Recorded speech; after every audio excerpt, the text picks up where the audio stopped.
5 തലമുറകളായി നിങ്ങൾക്കൊപ്പം PRS hospital. ആയത്തുള്ള Ali ഖിമേനിയെ വധിക്കും, Saddam ഹുസൈൻ്റെ ഗതി വരും എന്നാണ് വളരെ ഗൗരവമായി ഇസ്രായേൽ കാറ്റ്സ് എന്ന് പറയുന്ന ഇസ്രായേലിൻ്റെ പ്രതിരോധ മന്ത്രി പറഞ്ഞിരിക്കുന്നത്.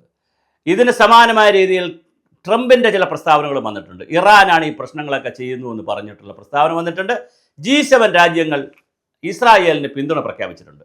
20ഓളം അറബ് രാജ്യങ്ങൾ ഇറാന് പിന്തുണ പ്രഖ്യാപിച്ചിട്ടുണ്ട്. അപ്പോൾ അത്തരത്തിൽ വളരെ ഗൗരവമായ വിഷയങ്ങളാണ് വന്നുകൊണ്ടിരിക്കുന്നത്. വളരെ ഗൗരവമായ വിഷയങ്ങളാണ് വന്നുകൊണ്ടിരിക്കുന്നത്.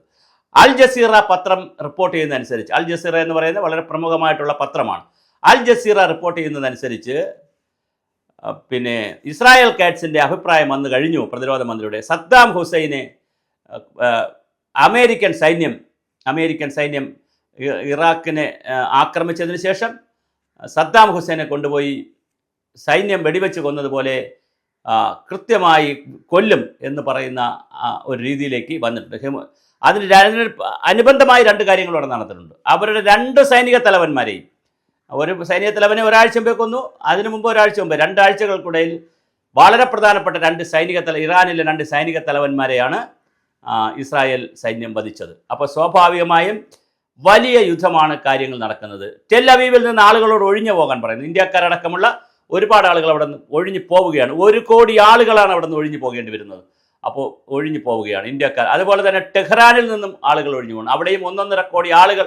ട്രാഫിക് ജാമൊക്കെയാണ് റിപ്പോർട്ട് ചെയ്യപ്പെടുന്നത്. അൽ ജസീറയും മറ്റ് പത്രങ്ങളൊക്കെ റിപ്പോർട്ട് ചെയ്യുന്ന വലിയ ട്രാഫിക് ജാമാണ്. എന്തായാലും ആൾക്കാരെ ഒഴിപ്പിക്കുന്ന ഒരു സംവിധാനത്തിലാണ് 2 രാജ്യങ്ങൾ നിൽക്കുന്നത്.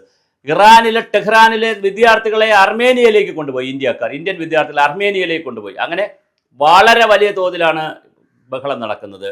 അതുപോലെ തന്നെ ബെഞ്ചമിൻ നെതന്യാഹു ബംഗറിലാണെന്ന് പറയുകയും അദ്ദേഹം യോഗത്തിൽ പങ്കെടുക്കുകയും ചെയ്തിരിക്കുന്നു. ഇറാന്റെ ഖുമേനിയാണെങ്കിൽ അദ്ദേഹവും പ്രസ്താവനകൾ നടത്തുന്നു. എന്തായാലും ഈ പോർ വിളികൾക്കിടയിൽ സ്വാഭാവികമായിട്ട് ഒരു ഭരണാധികാരി കൂടി മരിക്കാൻ അല്ലെങ്കിൽ വധിക്കപ്പെടാൻ, കൊല ചെയ്യപ്പെടാൻ സാധ്യതയുണ്ടോ എന്നുള്ളതാണ്.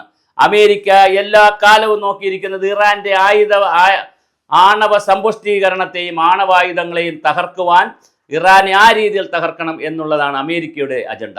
അപ്പോൾ അമേരിക്കയുടെ അജണ്ട ഇസ്രായേൽ വഴി നടപ്പിലാകുമോ എന്നുള്ളതാണ് വളരെ ഗൗരവമായ ചോദ്യം, വല്ലാത്തൊരു ചോദ്യമാണ്.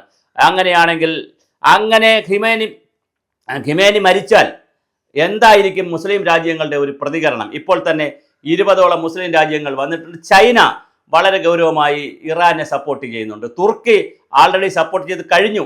പിന്നെ ഒരു 19 മുസ്ലിം രാജ്യങ്ങളും സപ്പോർട്ട് ചെയ്യുന്നു. അപ്പോൾ ഈ രാജ്യങ്ങളുടെ ഒരു സപ്പോർട്ട് കൂടി വരുമ്പോൾ സ്വാഭാവികമായും അവർ ശക്തരായിരിക്കും. ഇറാൻ ചൈനയുടെ സപ്പോർട്ട് കിട്ടുമ്പോൾ ഇപ്പുറത്ത് അമേരിക്കയുടെ സപ്പോർട്ട്, G7 രാജ്യങ്ങളുടെ സപ്പോർട്ട്, ഇന്ത്യ ന്യൂട്രലായി നിൽക്കുന്ന ഇന്ത്യ 2 രാജ്യത്തോടും യുദ്ധം അവസാനിപ്പിക്കണമെന്ന് പറയുന്ന ഒരു ന്യൂട്രൽ സ്റ്റാൻഡിലാണ് നിൽക്കുന്നത്. പലപ്പോഴും ഒരു അപ്പർ ഹാൻഡ് കിട്ടുന്നത് ഇസ്രായേലിനോടാണ്. എങ്കിൽ പോലും ഒരു ഫേവറിസമുള്ള ഇസ്രായേലിനോടാണ് കൂടുതൽ നയതന്ത്ര ബന്ധവും സൈനിക ബന്ധവും ആയുധ ബന്ധവും ഒക്കെ ഉള്ളത് ഇസ്രായേലിനോടാണ്. എങ്കിലും ഈ കാണിച്ചു കൂട്ടുന്നതിനോടൊന്നും ഇന്ത്യക്ക് യാതൊരു അഭിപ്രായമില്ല. ഇന്ത്യ ഒത്തുതീർപ്പിലേക്ക് പോകണം, അല്ലെങ്കിൽ ഇന്ത്യ അതിൻ്റെ മീഡിയേറ്റർ ആവണം, മീഡിയേഷൻ ഇന്ത്യയുടെ നേതൃത്വത്തിൽ നടക്കണമെന്നുള്ള കാഴ്ചപ്പാടുകളും ചർച്ചകളും വരുന്നുണ്ട്. ഇസ്രായേൽ പ്രധാനമന്ത്രിയെ വിളിച്ച് സംസാരിച്ചു കഴിഞ്ഞു, ഇന്ത്യൻ മോഡിയെ വിളിച്ച് സംസാരിച്ചു കഴിഞ്ഞു. താങ്കൾ ഇതിനകത്ത് ഇടപെടണം ഈ പ്രശ്നത്തിൽ. എന്തായാലും നമുക്ക് അറിയാനിരിക്കുന്നത് ഖിമേനിയെ, അതായത് ആയത്തുള്ള അലി ഖിമേനിയെ വധിക്കുമോ എന്നുള്ളതാണ് അടുത്ത ദിവസങ്ങൾ കാണേണ്ടത്.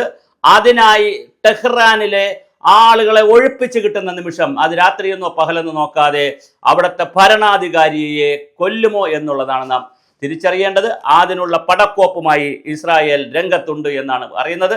അതിനെല്ലാ സപ്പോർട്ടും കൊടുത്തുകൊണ്ട് അമേരിക്ക വളരെ വലിയ തോതിൽ പിന്നിലുണ്ട് എന്ന് തന്നെയാണ് നാം മനസ്സിലാക്കേണ്ടത്.